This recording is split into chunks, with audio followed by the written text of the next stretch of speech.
Hello. How is everyone today? I'm not sure if there's anybody actually here yet, but let's get this book on the road. We are almost done. Probably today or tomorrow we'll be done. Let's see.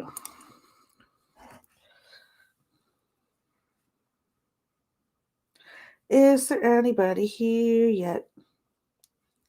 Or it's probably just me. It's July 4th weekend. People are going on vacation. Nobody wants to listen to a book.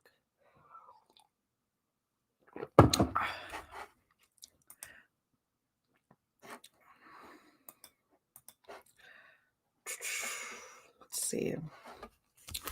Okay.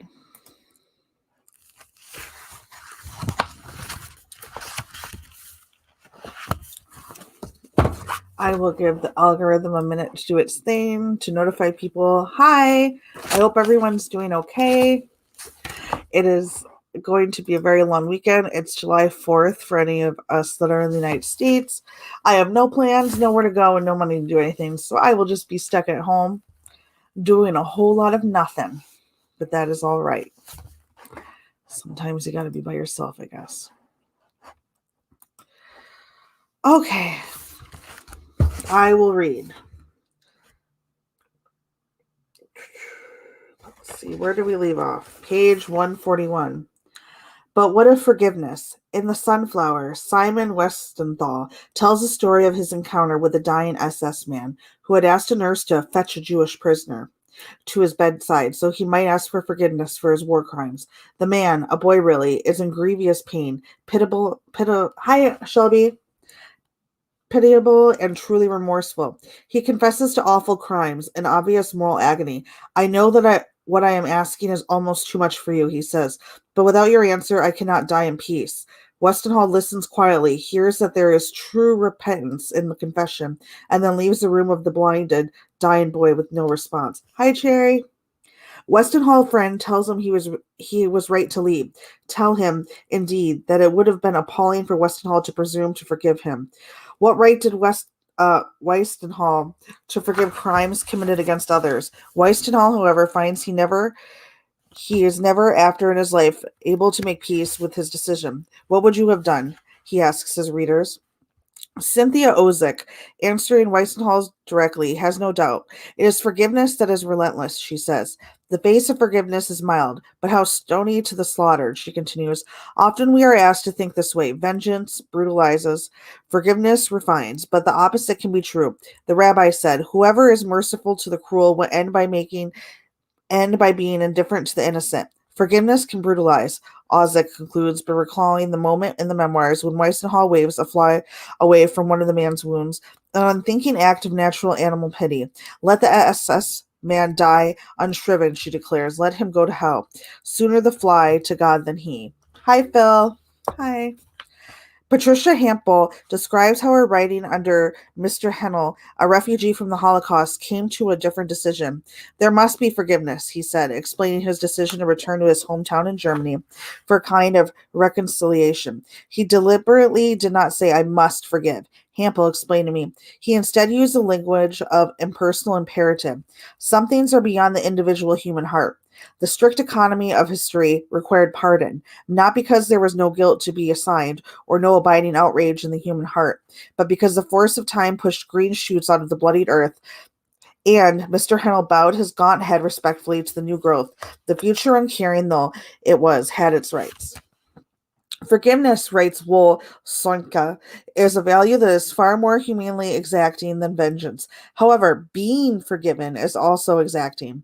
South African Truth and Reconciliation Commission member Pumla Gobodo Madikizela explains that forgiveness is the victim's triumph over the perpetrator. She describes the sense of power she felt over the murderous Eugene Descartes when she saw his needful remorse, the distinct moral satisfaction she derived from accepting it, knowing that it made her better than the man he had been. Forgiveness, she writes, is a kind of revenge.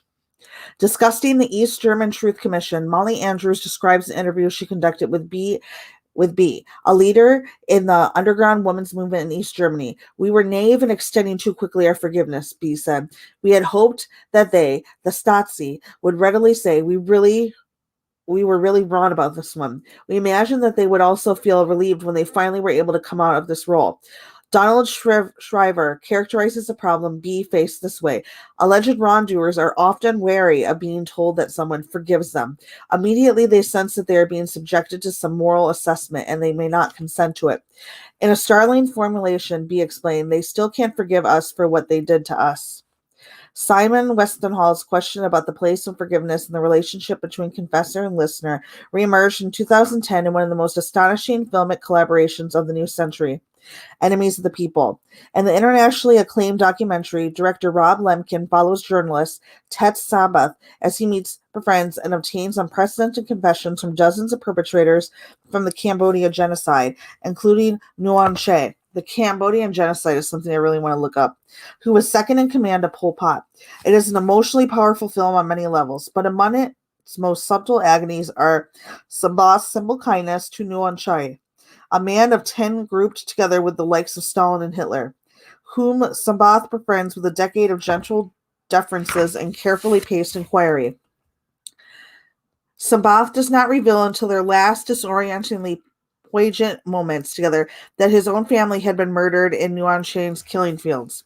It would be wrong to characterize the film as an expression of sympathy or forgiveness for Khmer Rouge perpetrators, but there is certainly a non-judgmental patience to the film that shares its emotional borders with empathy. When I talked to Lemkin about this, he explained that he was uncomfortable with the labels perpetrator and victim. The powerful finality of the concepts curtails creative thinking and understanding, he explained. Judgment of this kind, if only because it shut down communication, simply wouldn't have been useful to the project. In our conversation, Lepkin recalled hearing criticisms from some that he and Sabath must have been experiencing a mental imprisonment akin to Stockholm Syndrome, that their desire to hear the other had become an over-identification with the other's worldview. But Sabath rejected the idea, Lemkin said, that he shouldn't be able to develop a human connection with Nguyen Che, which is like any other human connection, which has affection and positive emotions. They've shared a lot of time together in order to get this kind of information that he got over 10 years, Lemkin said. He had to meet him on the bridge of humanity. I think they both had to come from the other side. Reports of the film's reception among survivors of the genocide have been remarkable.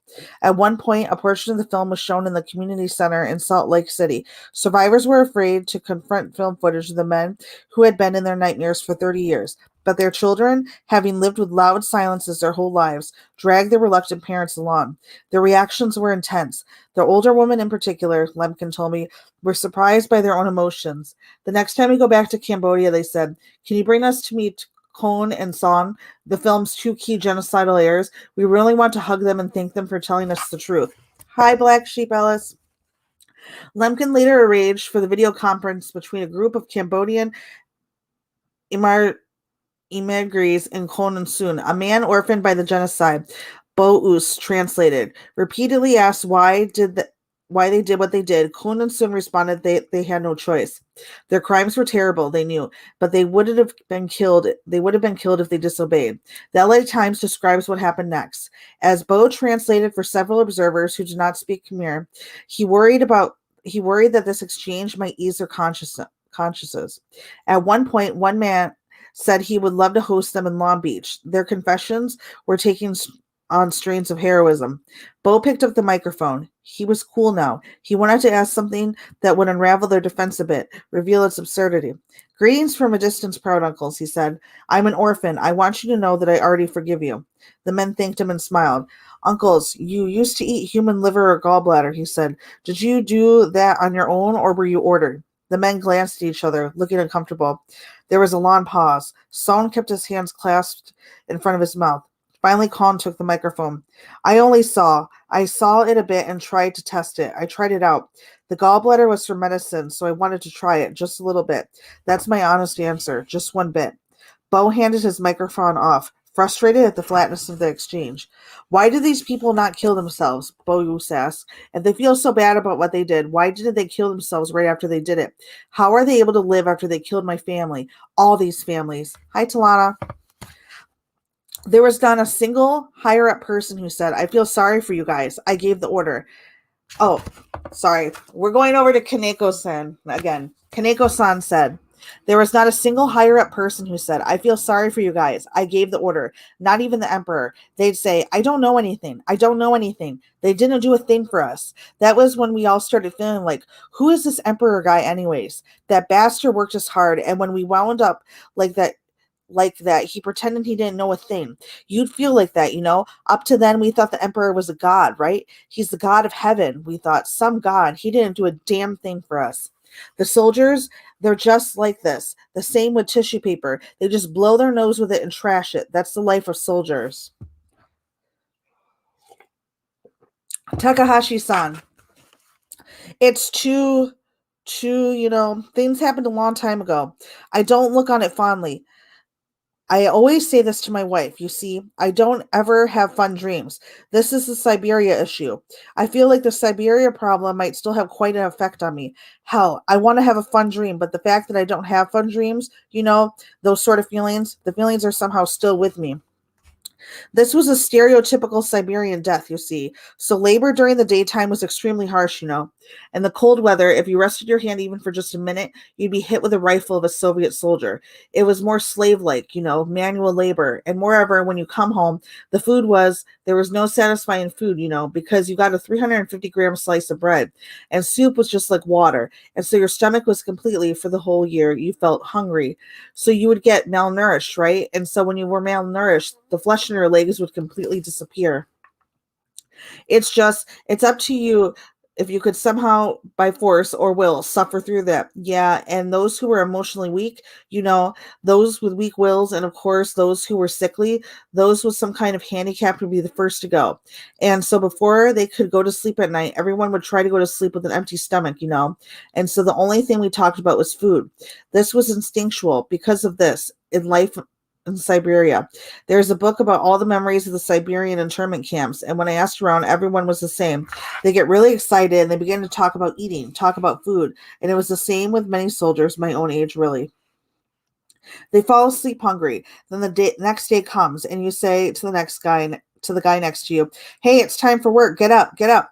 But they are already dead cold. Those were the sort of conditions. Soldiers my own age, so my friends, I lost many this way. And so now, no matter where you go, there are no graves or anything, because there isn't anything in the camps in the interior of Siberia. And so I don't know what they died for, because they died after the war had ended. It frickin' sucks that 60,000 died after the war had ended. If you said this to the parents, they wouldn't be able to take it. Hell no. I don't have any memories except for my friend. Friend dying in the bed next to me. The bad memories. The people who were in Siberia, who treated you the way in Siberia, can you forgive them? They asked Takahashi-san. Hell no. No way I can forgive them. I want to ask, who the hell is responsible? I mean, whose responsibility was it? It was the responsibility of those who started the war too, for sure. And as soon as the war ended, really when the post-Dam declaration, it was demanded that 60,000 Kanto soldiers be returned immediately into the army. However, they were all taken to Siberia against the post-Dam declaration. And the one who approved, of sending them to Siberia was the Kanto army. So there were like blank and blank, a staff officer who lived until just recently. And he was, you won't frickin' believe it, he was a powerful key figure in the Japanese politics. This blank, they won't put the name in there, the kind of blank corporation, commercial corporation. He worked his way up to vice president, vice chairman, and then all the way up to frickin' chairman. He was a staff officer of the Kanto, believe it or not. We were in Siberia together, us together. However, until the end when he died, he said about the detainment in Siberia that there was no secret agreement with the Soviet army.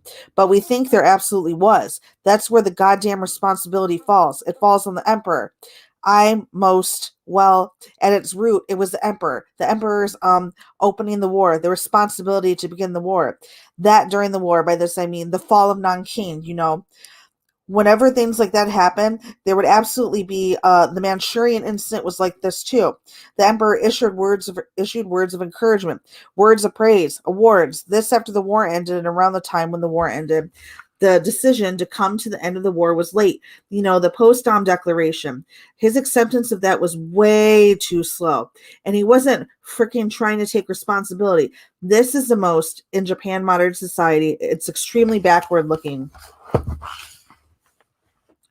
When pressing me to think about the genre of perpetrator confessions, why do you think these men told you these stories at all? And why in the way they did? What effect were they hoping to achieve? People sometimes turn the question to me. Why are you telling their stories the way you are? Cutting the interviews up into pieces, moving unpredictably back and forth between setting things in historical context and abstracting away from it. Yes, I have that question too, James. Why the continually shifting narrative voice and disciplinary perspectives? Those who knew that I had collected fuller life biographies of the men were sometimes baffled. Why did you exclude those, choosing to reveal the men only through their most awful crimes? In a reading I gave at the University of Minnesota, when I first experimenting with the juxtaposition of structure, Golovich, who was in the audience, asked during the Q&A session, why would you want to put these ghastly images in my head, and why, especially in the violently decontextualized way? It had been my secret fear that somebody would ask this question. I told him honestly that I didn't know why. In my effort to answer questions like that, I reread a seminal book of criticism on human rights representations, Cashapp and Sada Smith's Human Rights Narrated Lives. That sounds interesting book. Their book analyzes the subgenres of the U.S. prison memoir and the non-governmental organization NGO prison report to show how mainstream organizations attempt both to give power to the voice of others and to use the power of the voice of others while retaining the objectivity that provides ethical insulation. The classic model for understanding detention, they note, derives from Peter Bernson's An Appeal for Amnesty, 1961, and the London Observer, calling into being Amnesty International by organizing outrage over what he termed prisoners of conscience. Given the audiences of human rights narratives are deeply conditioned by this narrative of innocent victims, how can subgenres of work by and about criminals be effective? Tracking the strategies Human Rights Watch uses in constructing a report on U.S. prisons, Schaffer and Smith identify a series of generic moves used to address this problem. Short pieces of testimony describing prison rape in ungrammatical, fitful, brutally direct details are embedded in the authoritative, objective language of human rights. Powerful but controlled glimpses into prison life are attached to very selective biographies. Inmates convicted for property crimes as juveniles are chosen over those convicted for violence against persons, and careful attention is paid by the way prisoners are framed as agents. Actions, as such, is not avoided, since helpless victimization is as alienating as threatening capacity to act, but is rather reframed. Express through stories of successful advocacy on the part of the inmates. Schaffer and Smith explains how this combination of moves underscores the importance to an activist agenda of turning the inmate perpetrator into victim activists. They offer their reading as a formula for better understanding other works in the genre of prison memoir.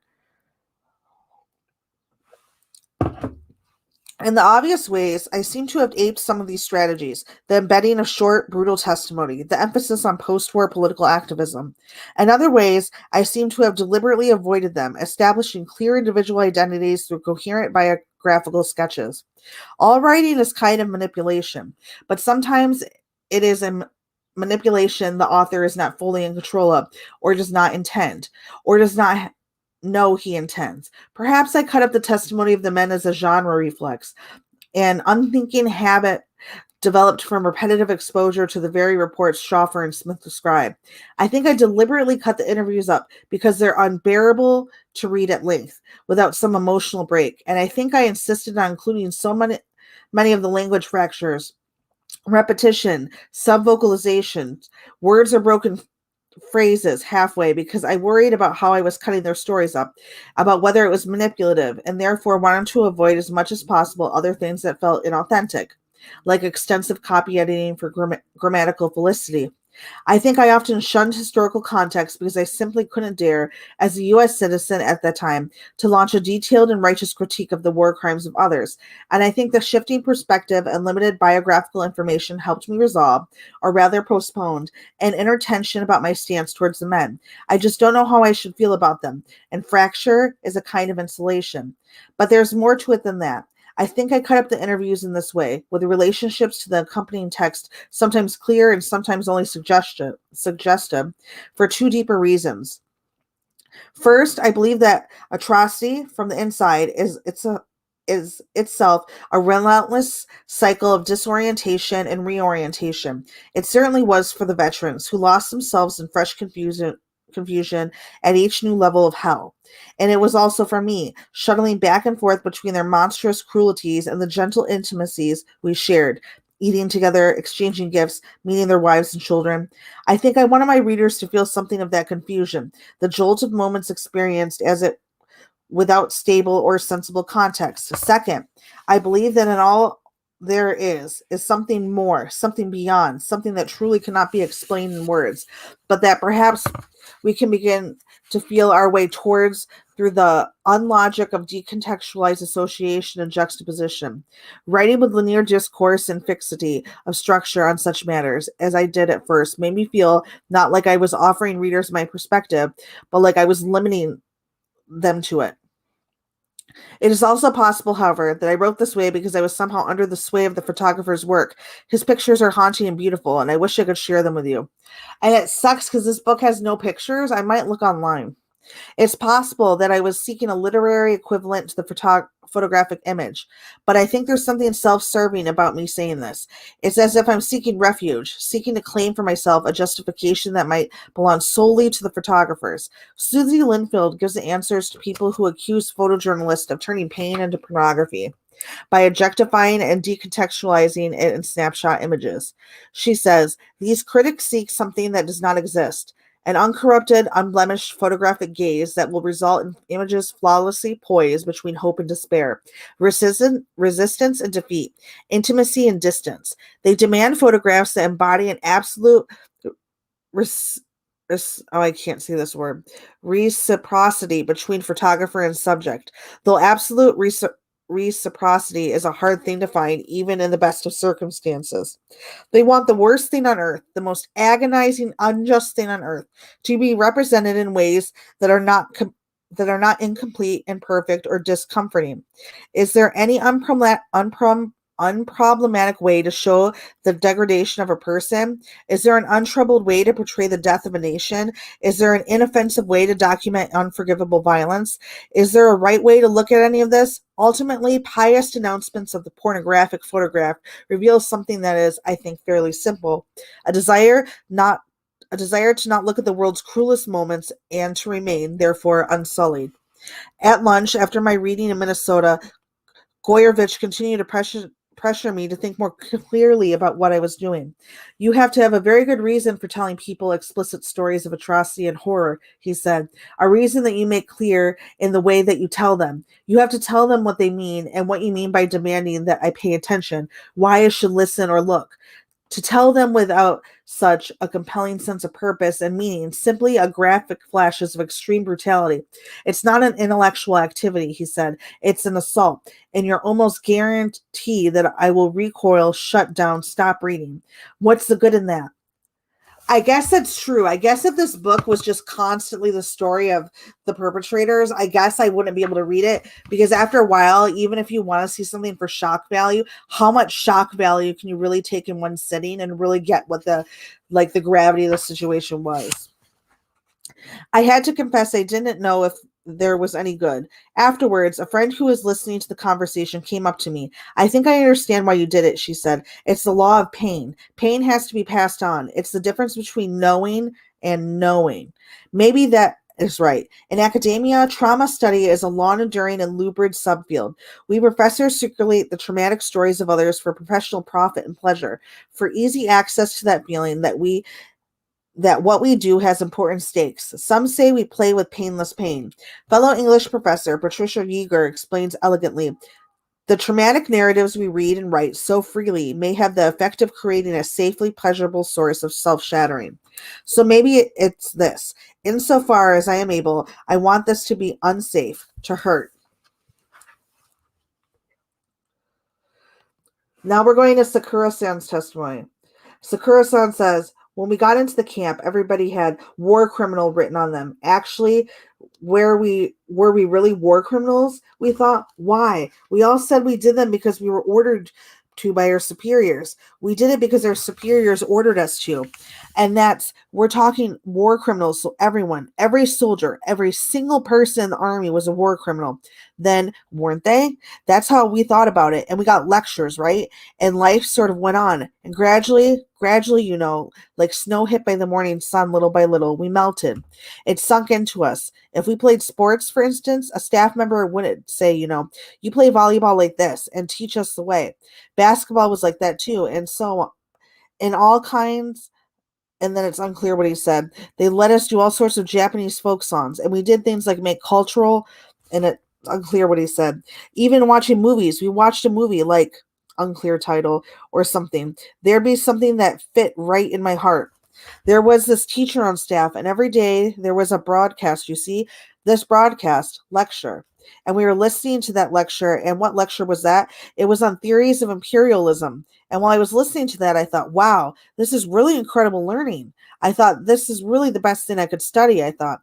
As I listened more and more, I felt joy inside. This is amazing, I thought. Up until then, I was a person without any education, I didn't even go to middle school.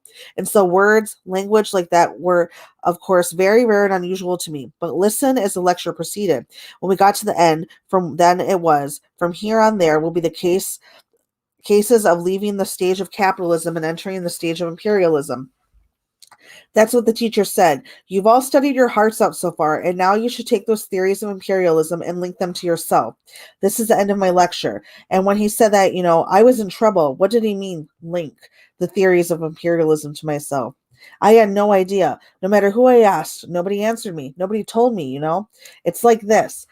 However, while I was doing that one day at a place, that unit, and what he said was inaudible, had gotten together. One of those, the commander of the 39th Division, his name was and it doesn't say his name. This person, everyone in front of everyone, researched his own opinion and in the end expressed his opinion to me.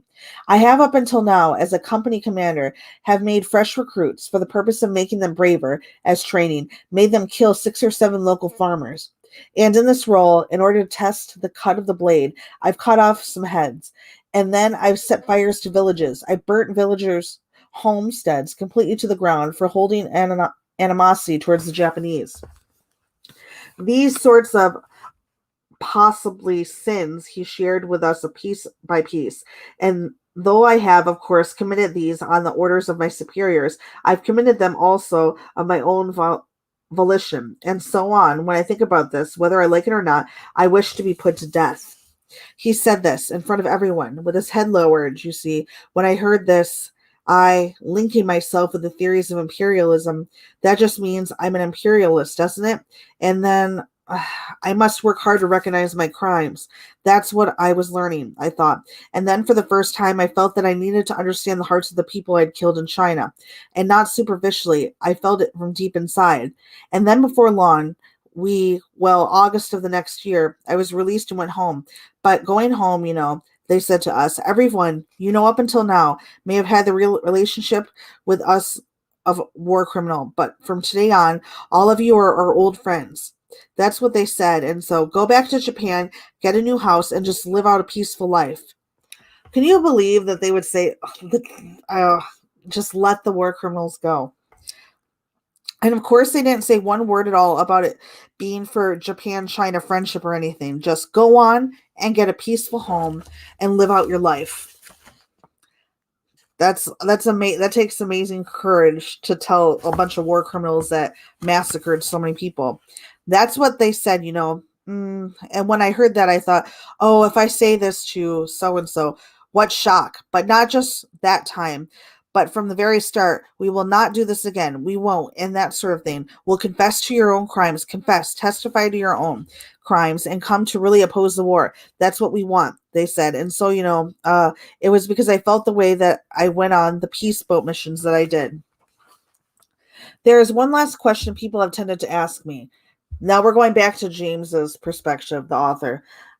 Do you believe everything they've told you?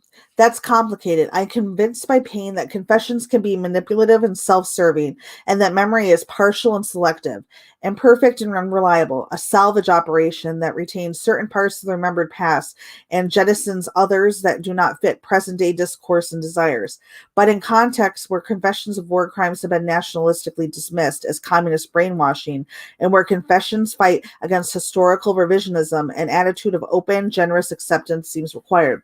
There is so much lying from the other side. One common position of contemporary Japanese historical revisionists, for instance, is what Bernard calls the accidental involvement theory of Asian suffering. Japan was fighting against the Western imperialists, but unfortunately, some Asians were killed in the war.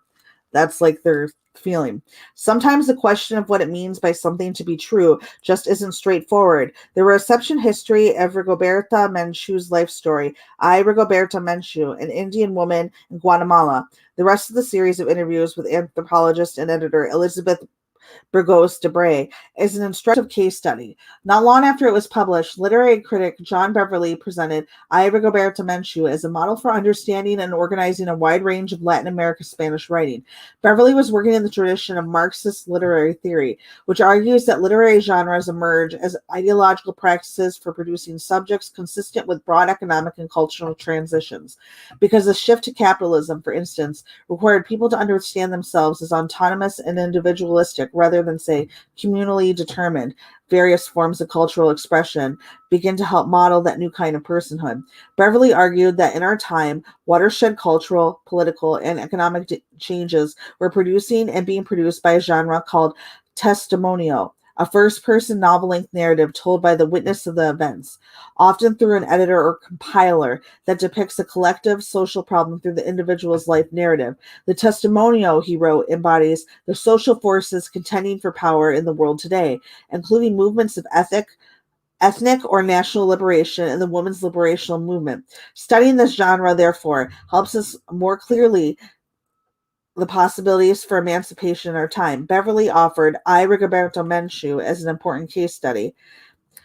I, Rigoberto Menchu, was at the point already a literary and political controversy. When Stanford in 1988 replaced its Western cultural course requirement with a more intellectually inclusive culture, ideas, and values requirement, the Wall Street Journal editorialized and outraged. Of the 15 great works previously required, only 6 remain. The rest have been replaced by lesser-known authors. Dante's Inferno is out, for example, but I, Rigoberto Menchu is in. This epic tracks Miss Menchu's progress from poverty to Guatemalan revolutionary and the effects of her feminist and social ideologies. The 18-year-old freshman and their first term at Stanford with 7 cases on forging revolutionary selves. Much of this amounts to an intellectual fashion known as deconstruction, reading text not as inherently worthy but to serve some professor's private agenda. Ooh, there's a lot of that today, isn't there? We wait the lecture that interprets Marx, still required, through the work of Groucho and Harpo. 3 years later, Menchu received the Nobel Peace Prize, and the plight of Guatemalan Indians received worldwide attention. Soon after, the powerful conservative backlash was revived when anthropologist David Stoll charged Menchu with fabricating certain details of her story. In an early reply to this charge, Beverley wrote, in language doomed to infuriate non-academics, there is not, outside of discourse, a level of social faticity that can guarantee the truth of this or the representation, given that we call society itself is not an essence prior to the representation, but precisely the consequence of struggles to represent and over representation. In response to those sort of arguments, conservatives like David Horowitz harshly attacked the credibility of human rights leftists. His essay in Saloon on the topic was called I, Rigoberta Menchu, Liar. Did Rigoberta Menchu tell the truth? Did she lie? What counts as the truth? As discussion proceeded, I, Rigoberta Menchu, became an opportunity for scholars and activists to examine the role of storytelling in human rights advocacy. It was not, Beverley insisted, a matter of unscrupulous deconstruction or postmodern recklessness, but rather a matter of negotiating the complicated relationships among truth-telling, politics, trauma, and memory of understanding the way narrative structures all political discourse. What Rigoberto Menchu forces us to confront is not someone who is being represented for us as subaltern, but rather an active agent of transformative cultural and political project that aspires to become hegemonic in its own right. Someone, in other words, who assumes the right to tell a story in the way she feels will be most effective in molding both national and international public opinion in support of the ideas and values she favors, which include a new kind of autonomy and authority for indigenous peoples. As Doris Sommer emphasizes, Rigoberta Menchu's testimony came as a series of responses to possibly impertinent questions. From Burgos de Bray, Menchu, Summer writes, exercised an uncooperative control that turned a potentially humiliating scene of interrogation into an opportunity for self-authorization. Ira Roberta Menchu is an exceptional case, but as Shoshana Fellman and Dory Loeb reveal, truth and storytelling can be a complex problem for human rights work in a range of ways. They recall the testimony of Holocaust survivor who, describing an uprising in Auschwitz, spoke in detail about the sight of 4 chimneys being blown up, because in fact only 3 chimneys were blown up. Some historians were insistent that her testimony as a whole could not be accepted. It was utterly important to remain accurate, lest the revisionists in history discredit everything. One psychoanalyst disagreed, explaining, the woman was testifying not to the number of the chimneys blown up, but to something else, more radical, more crucial, the reality of the unimaginable occurrence. 1 chimney blown up in Auschwitz was as incredible as 4. The number mattered less than the fact of the occurrence. The event itself is almost inconceivable. The woman testified to an event that broke the all-compelling frame of Auschwitz, where Jewish armed revolts just did not happen and had no place. She testified to the breakage of the framework. That was historical truth. Now we're going back to Takahashi-san's testimony. No. The first time that something like that came up was after about 3 years had already passed in the Chinese prison camp. 3 years, and after about 3 years had passed, everyone's studies had progressed to a certain point, and they had begun to be aware of their own wrongdoings. And their guilt was they took part in the Japanese army's crime of invasion, and they became aware of that. That was the self-awareness. They came to be self-aware of it, and for the first time, everyone announced to everyone else his own wrongdoings and confessed the realities of the sins committed. There was a process of confession. It's not like everyone was talking about it from the start. That's because the first 2 or 3 years, everybody thought that if you talked about stuff like that, what you had did bad, you'd get punished for it. They were always kind to us. They were really extremely kind. The ones I was in direct contact with were the 3 so-called instructors. There were 3 instructors, and then there was the observer guards who observed, people who watched us. They were there, but especially the 3 instructors were extremely impressive, you see. They were young officers with extremely good Japanese. These were distinctive, unique people, but they were so kind, you know. Above all, they were kind. They were also sincere, and then one of them was extremely strict. One of them was very quiet and gentle. One was very logical. Each was a very unique person, and each took responsibility such that if one of us had a question, they would answer it. You see, and if there was something we wanted, they'd supply us with the materials we wanted. And so we, for the first time, came to read the books on the doctrines of Marx and Lenin. We came to study things like Lenin's imperialism and the history of the development of capitalism in Japan and the true nature of the emperor and the, reality of Japan's aggressive wars and all things like that. And then Mao Zedong's book I read. I was moved by it a lot. For the first time in my life, that sort of philosophical Mao Zedong, Mao Zedong, right? Mao Zedong's On Contradiction or his On Practice the title was unclear. These books representative of Mao Zedong were philosophy books and books on revolutionary theory, I read things like this, and for the first time I ended up thinking about how I view things. The contradictory. The development of my brain has been development of contradictions, a development of issues. You see, those kind of things were explained in a way that was extremely easy to understand. So this was a very good textbook. And along with that was, I started connecting the wrongdoings that everybody came to confess to the aggression of the Japanese army. And for the first time, I realized what a war of aggression is, why Japan's wars were aggressive wars in the first place, and why we all unquestionably accepted the war and the essence of the emperor's system. We studied all of these things. So it was a question of recognition for me. Recognition gradually gradually sank in deep on a huge scale. And moreover, it was correct recognition that I came to be capable of, I, too, knew what aggression was, what democracy was, what socialism was, what communism was, what development was, what the emperor system was, what the structure of Japanese society was. Little by little, for the first time, I was able to theoretically grasp these things, and then I came to understand the evilness in our experiences. The Chukurin have often been accused of being brainwashed while in China. Was it brainwashing? Reports from U.S.-Korean war veterans about their experience in communist Chinese prison camps from 1950 reveal a set of tactics referred to as the lenient policy that appear similar in many ways to those employed at Fushun. Hi, Joe. Go get some sleep. It's late. U.S. analysts call it brainwashing. Chinese officials and the Chukurin call it enlightenment. Lifton characterizes the perspectival clash this way. What we see is a set of coercive maneuvers the Chinese communists view as a morally uplifting, harmonizing, and scientifically therapeutic experience. In a famous speech in 1942, Mao Zedong described the basic principles of communist thought reform as a matter of punishment and cure. Past errors must be exposed with no thought of personal feelings or face. We must use a scientific attitude to analyze and criticize what has been undesirable in the past. That is the meaning of punish the past to warn the future.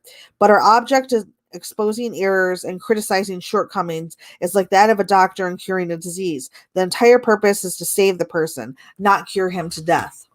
The United States first encountered Chinese thought reform during the Korean War. Early in the war, North Korean forces reportedly captured U.S. prisoners often enough that it became an expected outcome among many U.S. soldiers. But after the Chinese entered the war, tactics changed dramatically. One U.S. colonel describes the moment of capture. The beginning would be like this. The Chinese, to a great bewilderment, would greet each captive with a smile, a cigarette, and a handshake. The American was completely unprepared. It put him off balance. Right then and there, the process of indoctrination begins. As another officer explained, captured U.S. soldiers were treated not as enemies, but rather as uneducated pawns of the capitalist imperialist war machine, men who could be taught the value of the communist peace efforts. They received greetings such as "Congratulations, you've been liberated, and you have now joined the fighters for peace." In prison, pre-existing formal and informal group structures were dismantled, visible leaders were removed, and the information from the external world was restricted. Insofar as prisoners showed a willingness to study, to meaningfully self-criticize, and to repent, they were awarded. Reactionaries, those who remained non-compliant, were segregated. And we talked about reactionaries when we were talking about the Cultural Revolution. One analyst characterized it as a means of isolating every person emotionally from every other person, permitting each one to only turn to the system for guidance and friendship. Which brings on an interesting thing. They're taking people, reactionaries to them, as basically people with different opinions. So if we don't allow all these different opinions, unless we can for 100% fact say that they're harmful to society, we're basically creating a brainwashing indoctrination type of way of thinking of society. If you get what I'm saying. Like, even though I'm a diehard Democrat liberal, if I wasn't in a world that had the Republican perspective, if it was just all Democrat, what good would that do society? It would do no good. It's good to have opposing thoughts as long as it's not harmful for the world as good. Another compliance-inducing techniques included prestige suggestion, for instance, showing confessions from respected superiors. Recall the effect Commander M's confession had on Sakakura-san, and the principle of participation, the principle of repetition, and the creation of meaningful context for attitudes. Men were invited to participate in their conversion rather than simply coerced into it. Over and over again, they attended lectures, joined discussion groups, and wrote autobiographies, always with a view to achieve clarity about the flaws in their previous beliefs. Notably, the pacing incrementalism, so important to making the Japanese soldiers into war criminals, was also important to making them repent for the war crimes. The GIs, for instance, were puzzled when their captors bawled them out violently for some trivial offense, such as not brushing their teeth. So they would yell at them for not brushing their teeth, but greet them for killing thousands. Of course, they rose meekly before everybody and publicly confessed they hadn't brushed their teeth. It seemed too foolish to think to take a stand on. But once they had humbled themselves, even about something as minor as this, the communists found it easier to get them to criticize themselves and other prisoners on more important questions. The men did not realize that acceding in these matters was alienating them subtly from each other and making them emotionally dependent on the system, till it was finally the only source of either praise or blame. Lifton describes his process through what he calls the psychology of pawn. Unable to escape the people and forces dominating him, the prisoner eventually orients himself completely around adaptation. He becomes sensitive to all kinds of cues, expert at anticipating environmental pressures, and skillful in writing them in such a way that his psychological energies merge with the tide rather than turn painfully against him. This testimony from an American priest imprisoned in China is a portrait of such adaptive helplessness. The priest says, after a while, wants to talk. They press you, so you feel you must say something. Once you start, you are deceived. You are at the top of the tree and you go down. If you say the first word, there is always something more. Lao shi, no, be a good boy. Say the truth. Tan pai, confess, are constantly repeated every 2 minutes. I felt myself wanting to say more to make him shut his mouth. He was so insisting. It made me weak and made me want to give in. While this is an extreme case, it nonetheless illuminates what Peter Brooks argues is a core logic to confession generally. The more you confess, the more you want to confess. As a speech act, I confess implies a necessitates guilt. And if the guilt is not there in the referent as an object of cognition, it is a speech act itself, which simultaneously exonerates and inculpates. In other words, the content of the confession produces guilt, but does the form of the confession. Guilt generates confession, and confession generates guilt, in a dynamic that is potentially infinite. Once you confess, you are a criminal. I should be upfront about this. I hesitated almost to the completion of the manuscript before including the foregoing. It isn't new or controversial information, but it's nonetheless personally disconcerting to detail evidence for the charges of brainwashing that war crime deniers and historical revisionists continue to level against the Chukarim. But it is, of course, possible for both things to be true at the same time. That is, the soldiers committed the crimes they describe, and they were also subjected to a powerful system of psychological coercion. We're going back to Kubo-Taro-san's testimony. The Chinese government, in contrast with how horrible the things we did were, well, they treated us in a way that was on par with the Japanese lifestyle. And moreover, in prison, though I thought I'd probably starve, I ate till my stomach was full, and they gave me a new futon, and they allowed me to study. This is something the Japanese could not do. Japanese couldn't do it. It had to be the Chinese. Well, to tell the truth, the Communist Party, I guess. Their policies revived us as human beings.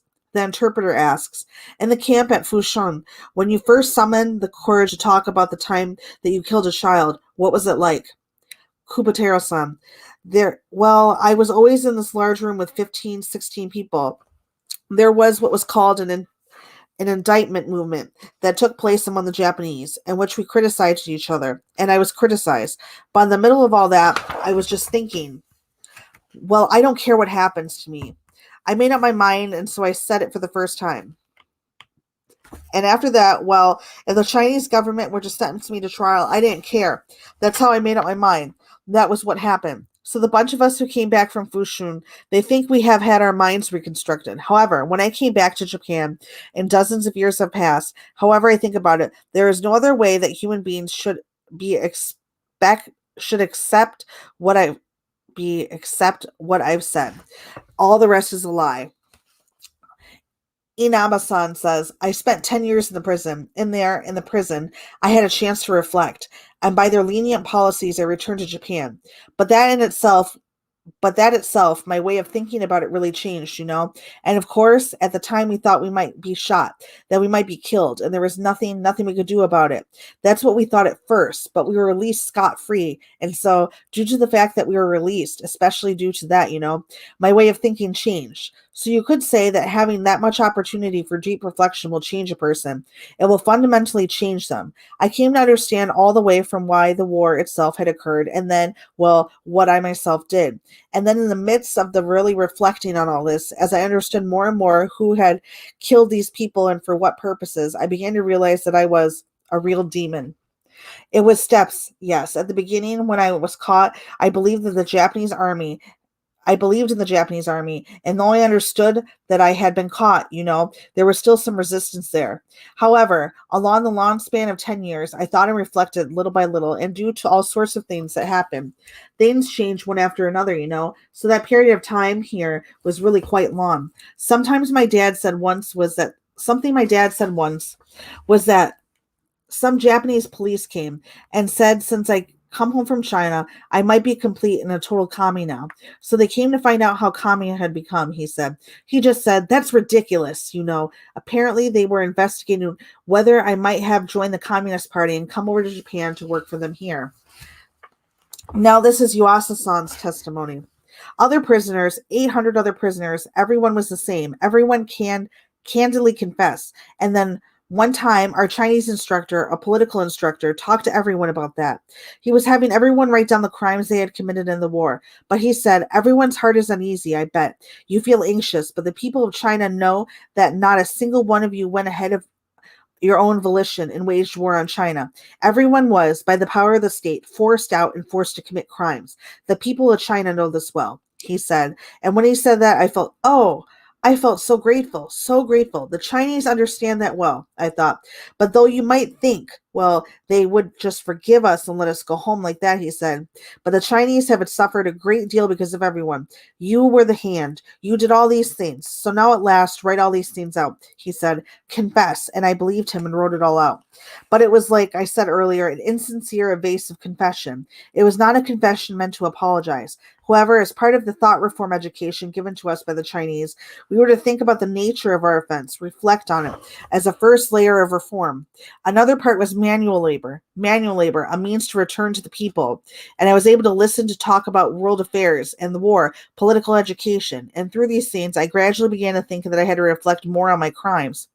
And then again and again, I confessed to the things I was hiding. I was quite hounded by questions like, you engaged in germ warfare, right? I had no memory of it, so I said, no. I was questioned this way and harshly condemned. I had nothing to do with it. Nothing, I said. But I saw a battalion commander, and this is what he said. In our invasion, when we entered, we received bacilli from, and those who cultivated and scattered it into the population. I saw him make this confession. I was shocked. Well, where did these bacteria come from? I used to pass along fresh, new, strong bacteria I had just extracted from patients. It doesn't say what he says, it says unclear, comes, everyone passes stuff to an orderly, my subordinate orderly, and I never especially heard about it, nothing like germ activity. But by this confession, I realized, these bacilli I passed along were used like that. Just a little before my release, I finally realized, and to apologize, I said, forgive me. I learned that I, too, was used in germ warfare. Please forgive me, I wrote that down. The Chukarin referenced President Bush in Iraq many times during my time in Japan. Some people back in the United States reacted angrily when I told them about this. Was this some kind of attempt to deflect blame from themselves, to put me in a place as an American? Was it possible they were claiming that the invasion of Iraq was no different than the rape of Nanking? Oh, God, nothing can compare to the rape of Nanking. The President Bush was morally inferior to other world leaders or previous U.S. presidents. I think the answer is no on all counts. I was prepared to be put in my place and still feel, as this section will show, the need to prove to them that I was able to subject my own history to the same moral scrutiny they gave to their own. But they weren't angry at President Bush and didn't require me to display anger of my own to earn their trust. They weren't generally interested in the Americanness of the Gulf Wars, if that makes any sense. They were interested instead in the feature of war that is truly transcendent. And at that time, President Bush happened to be the example at hand. I am convinced that if I had gone later, they would have asked about President Obama, the Nobel Peace Prize winner, and drones and civilian deaths in Afghanistan, or if I had gone earlier about the number of military deaths around the world under President Clinton. The primary point of all their confession was to reveal that they had lived in a world of lies. The war had made them blind. In asking about Iraq, the Chukarin was just interested in what I was able to see. You know what? The Japanese. Let me write that down. The Japanese prisoners after World War II might be an interesting topic that not a lot of people know about for a stream. I'm always like writing stuff in my books. How far are we? Oh, we are so close. I think I'm going to end there. We read from like 144 to 169. About an hour.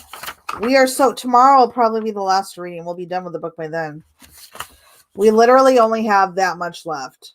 So tomorrow will be 8 days it took us to read a 254 page book. 8 days. It's better when we read it together, then you guys don't have to read, and then I can brush up on what the hell I went to school for. Oh, it's okay, Susan. Hi, Lenina. God, reading that book. I was going to start reading another one for myself, and then I was like, what should I read next for us? Whew.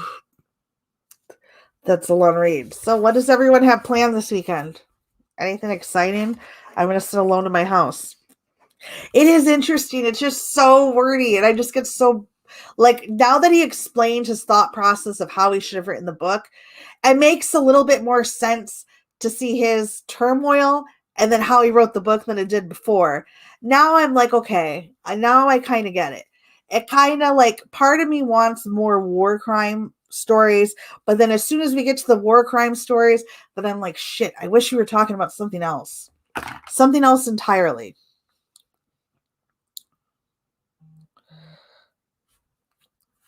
So,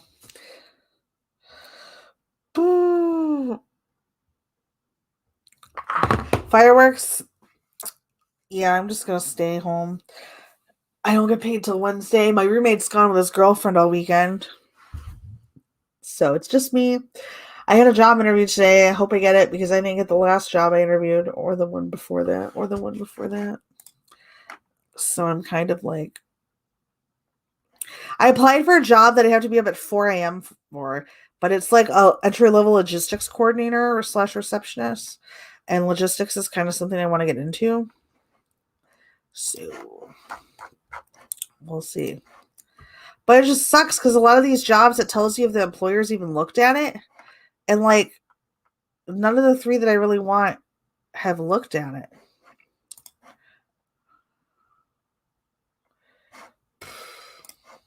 So it's like, what the hell?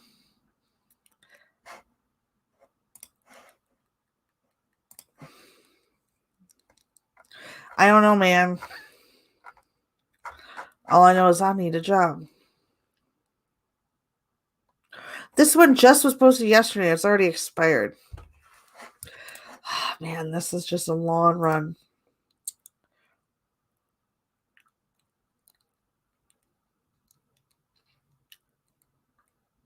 I can imagine, Sherry.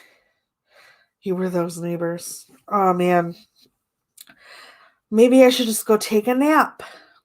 My hair is looking better. It's not as damaged anymore as it was before. It's starting to get its wavy, natural shape, but not frizzy, so I'm rather excited. I'm excited to get it back to selfie length, to where it's like covers my chest.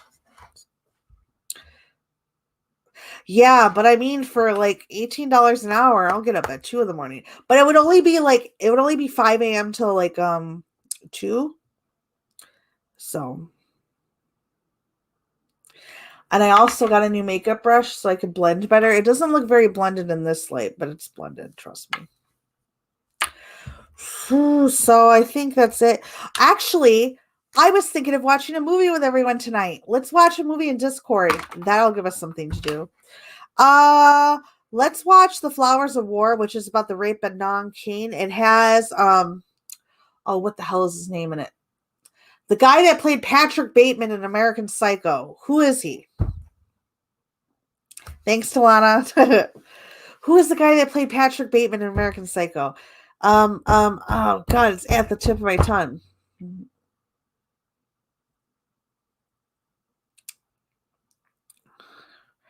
What is his name? What's his name? Christian Bale. Yes. At 5 p.m. Central, we will watch The Flowers of War in Discord. So if you're not in my Discord, I will drop the link. And we will watch this movie tonight, I promise, because I have nothing better to do, and that's a really good freaking movie. And I need to let some tears out. So let me get the Discord link.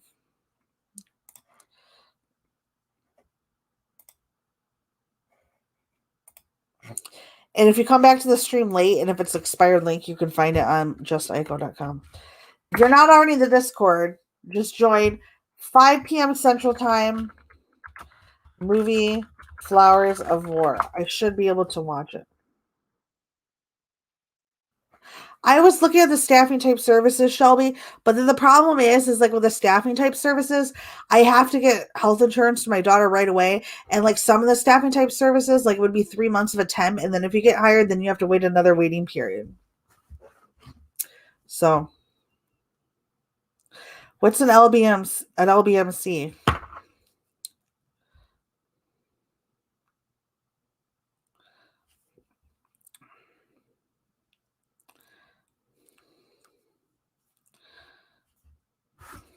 What is that?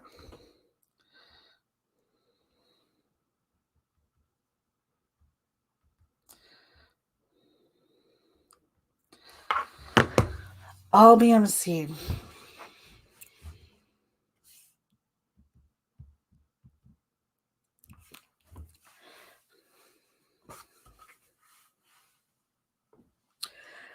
I'm there's such a lag in the chat. I don't know if you've answered yet or if I'm just staring at myself.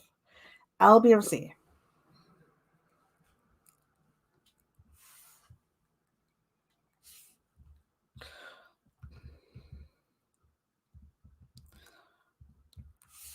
I'm sure Shelby's ready to, or if not. Anyways, yeah, 5 p.m. Central, we will watch The Flowers of War with Christian Bale, that hot hunk of man, a Spartan that I have yet to conquer. I want to start a book about my online dating called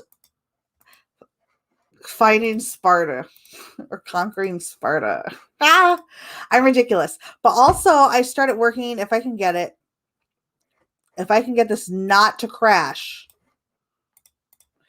I started working on a new video that should be released.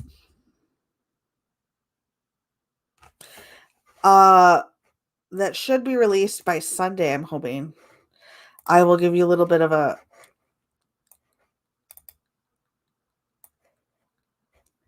preview.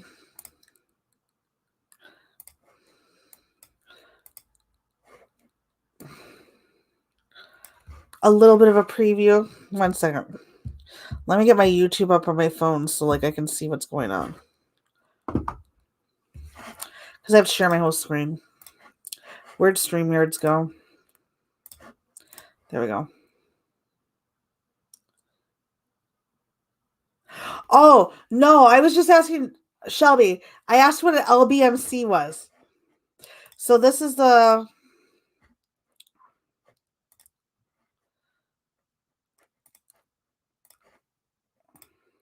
This is going to be the stream that I'm working on next. I'm waiting to see... Come on, lag. So this is what I'm working on now. It might freeze. I hope it doesn't freeze. Why is this not... So... there's no sound yet. I had sound on there. And then it freezes. The Otaku Killer. Tsutomu Miyazaki, or as he is dubbed in Japan as the Otaku Killer, is one of the most infamous Japanese serial killers. He is one of the most monstrous men I have looked at thus far. Not only was he a serial Yeah, it froze. It froze totally.